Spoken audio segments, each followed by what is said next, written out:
Bonjour Ludovic Lacrosse. Bonjour. Alors vous êtes un ancien Jean Bloutois. Qui êtes-vous en deux mots? Ben, je suis un ancien Jean Bloutois, et en plus natif de Jean Blou.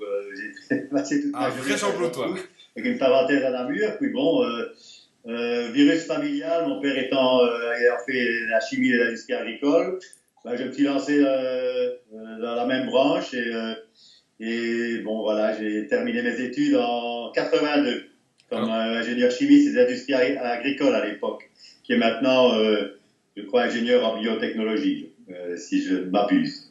dans quel pays vous trouvez là? Faites-nous un peu rêver.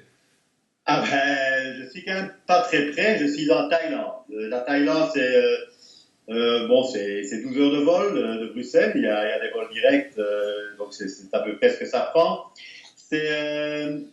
Donc c'est un pays qui a une place très importante au niveau de l'Asie du Sud-Est, et c'est en grande partie pour cette raison-là que j'y suis basé, puisque notre travail, quand je suis venu en 91, notre travail visait les 10 pays de l'ASEAN. Vous avez été aussi un petit peu au Vietnam, hein? Oui, absolument.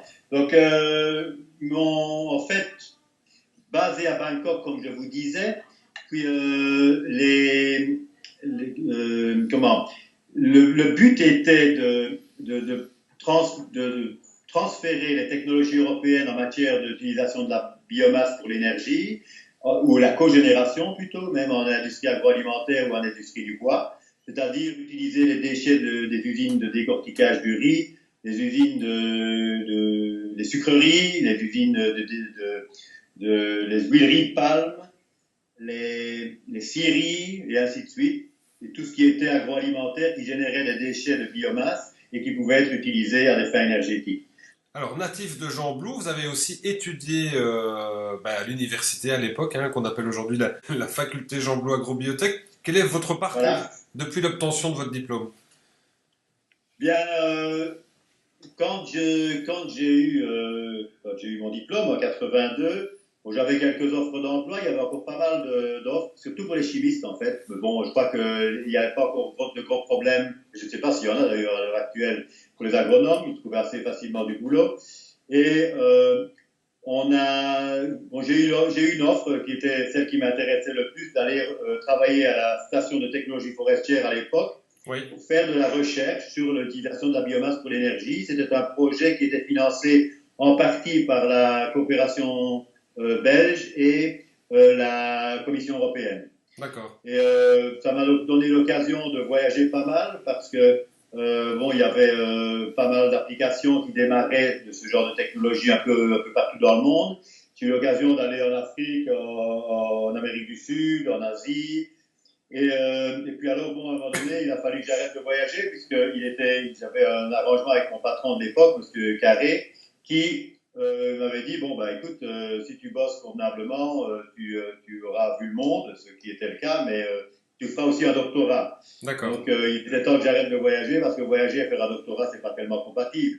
Donc, je me suis concentré sur mon doctorat que j'ai présenté en 90, et janvier 91, je partais. Et depuis, vous êtes en Asie du Sud-Est. Je suis parti 4 ans au Vietnam. Donc, vous aviez mentionné le Vietnam. Effectivement, je suis parti 4 ans au Vietnam.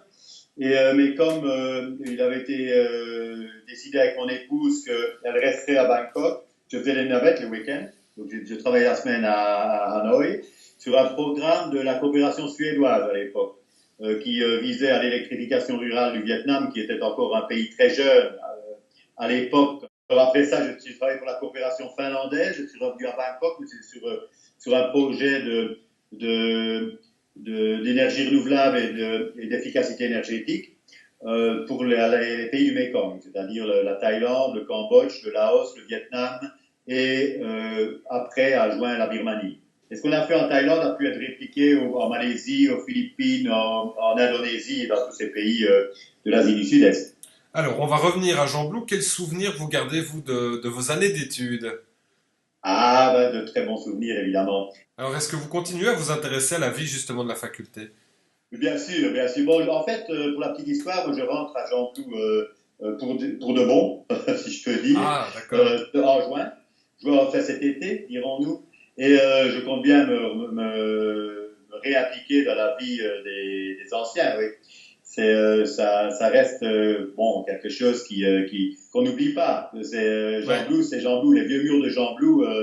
Je vais pas vous chanter la chanson, bien que je la connais encore par cœur, mais voilà, je me réjouis de pouvoir la chanter en chœur avec des confrères. Ok.